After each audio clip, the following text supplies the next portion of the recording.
visit to the media, and I'm just keeping my promise by being here with you again today. The position remains the same as far as we're concerned from the side of the PPPC. We can count these ballots a bit faster. I think today is likely to be our best day. We're likely to complete about 90 ballots today. And so far, I think we just have just over 1,300 ballot boxes were counted. And what is important of all the ballot boxes counted so far is that we have less than 4,000 rejected ballots. And in addition to that, less than 100 of those rejected ballots were unstamped. So I would like to use this opportunity, because my mask is falling now. I'd like to use this opportunity to dispel the rumors about the joint services ballots being unstamped. As you know, the joint services would have voted before the 2nd of March. And there's a procedure for the intermixing of their ballot. The joint services ballots were intermixed, and there's no report out of GECOM of all the joint services ballots or any of the joint services ballots being unstamped and therefore rejected. As I said, out of all the boxes counted so far, we just have about 100 votes that were reported to be unstamped. So it's mischievous, it's irresponsible. Sorry, I think somebody. It's mischievous, it's irresponsible for anyone to report that the joint services votes were not counted in this election. And I am taking this opportunity to dispel that rumor. Our hard-working joint services, first and foremost, they're citizens of Guyana, and they participated in this process, and their votes were counted. Their votes represent the respect for the will of the people. And that's why we're here today. We're here at the recount of the votes in keeping with an expression that the will of the people of Guyana, including the joint services, are respected before we conclude this process. Again, we in the PPPC are confident that we've won these elections. Notwithstanding the misconduct, or some you call it the mischief of Mr. Mingo, we have in our possession, and you heard this many times before, we have in our possession the SOPs that were presented to us by GECOM, no other than GECOM.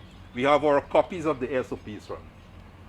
Utilizing those SOPs has led us to the conclusion that we won these elections. Everybody is aware of Mingo's mischief. The whole recount is an effort to verify this whole electoral process. We're having a recount. The recount, at the end of the recount, GECOM is expected to do a number of things, including declaring the results of the recount. We are confident, and you know so far from the newspapers, we've been publishing our copies of the statement of polls versus the statements of recount for Region 4 to make the point that the statement of polls in our possession and the statement of recount from this process for Region 4 have so far been exact or similar, give and take a few errors here and there, right? And that is making the point that the Recount process is necessary. It's necessary to determine the will of the people. It's necessary to determine who will govern this country for the next 5 years. The joint services votes are included. And I want to come to another important point. You notice the shift in narrative. No less a person than the leader of the APNU AFC coalition himself is shifting the narrative. And you recall recently in one of his encounters with the media, I think it was on the Ben Scarf program, he mentioned about the Root Narain formula, where 51% must not behave as if they want 100%, and 49% must not be treated as if they only had 0%. That is introducing a conversation about inclusive governance. And following him, you would have read in the papers, some of you would have reported on it, and you have seen some of the programs where this discussion of inclusive governance has suddenly taken center stage. But notwithstanding the change in narrative and the taking center stage of this discussion, I want to take your memories back to the manifesto of the PPPC. In our manifesto, we mention clearly that constitutional reform is a front burner issue for the PPPC. In other words, on conclusion of the elections, of course we are confident that we will be victorious, and we are victorious as I speak here today. We're just awaiting the Recount process, and we respect the Recount process. Constitutional reform, which will include discussions on the way forward for inclusive governance, will be started by the PPPC. It is part of our agenda, it's part of our manifesto, and we are the ones who started this whole discussion as part of this electoral process of constitutional reform and inclusive governance. It's heartening that they are changing the narrative and they're coming on board with us. However, we've said it before and we say it again, and I'm saying it now today to you. Respect the people who voted on the 2nd of March. We respect the will of the people, and we're committed to seeing this Recount process to the end and respecting the results of the process as declared by GECOM. Because that is ensuring that democracy prevails in Guyana.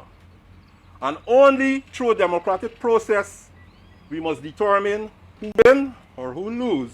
And after then, only after respecting the democratic process, must we engage in any discussion about constitutional reform and about inclusive governance.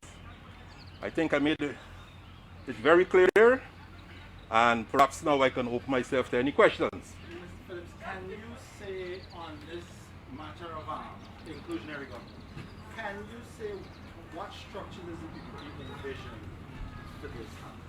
Well, it is too early for us to talk about structure. We would prefer that whatever structure and content the discussion will take, it will be from a discussion with all stakeholders. So we are not going to talk about structure now. We prefer to allow the democratic process to determine who wins the election, and after then, we will sit down with all the stakeholders and we will hammer out a structure. You start inclusive governance by being inclusive, as against being dictatorial, as against trying to dictate a structure. What would the party want to see from the other side to come to the table? Because the PPP would have said before they're interested in inclusive governance, but they would point to a lack of trust or or we need to decide to build trust first. I'm wondering now, what's the starting ground for this discussion? As I said before, and I said again just now, the starting ground is the democratic process. Once we conclude the democratic process and the will of the people is respected through the democratic process, whoever forms the government, and we are confident that we will be forming the government, as early as possible, we will invite all the stakeholders. Okay, we will have our positions, yes, they will have their positions, and we sit there and we hammer out an approach to work. We are not ready to disclose what is our position now. I've heard you spoke about the discipline services ballots not being on staff, but I can clearly recall the public relations officer, Ms. Ward of GECOM, as well as Mr. Alexander and Mr. Gunran. She was talking about on-stamp ballots, and mention was made of disciplinary services ballots being affected, and that the commission would have to decide how they would treat with that. Are you saying that the PRO of GECOM lied? Well, I'm saying that at no time did we heard from GECOM that any 10,000 or thousands of ballots being unstamped. And for anyone, any of the stakeholders, to perpetuate that discussion in the media is mischievous and irresponsible. And perhaps I will ask that if you could, respectfully ask the same question you asked me again to the PRO for GECOM. Well, I hope that they can put out a statement on it. You say 10,000, you're saying thousands. I don't Yes, know, because that is in the media. But we were told that there are cases of unstamped ballots, and that the disciplinary services, those who voted, may have been affected. Their votes are affected. I will like GECOM to definitively put out a press release pertaining to that, because our records are showing that of the ballot boxes counted so far, there's just about 100 unstamped ballots. And none of the 100 unstamped ballots can be determined at this stage that it belongs to the discipline services. There's no way of us knowing that. So the onus is on GECOM to clarify whatever doubt you have about the unstamped ballots pertaining to the discipline services.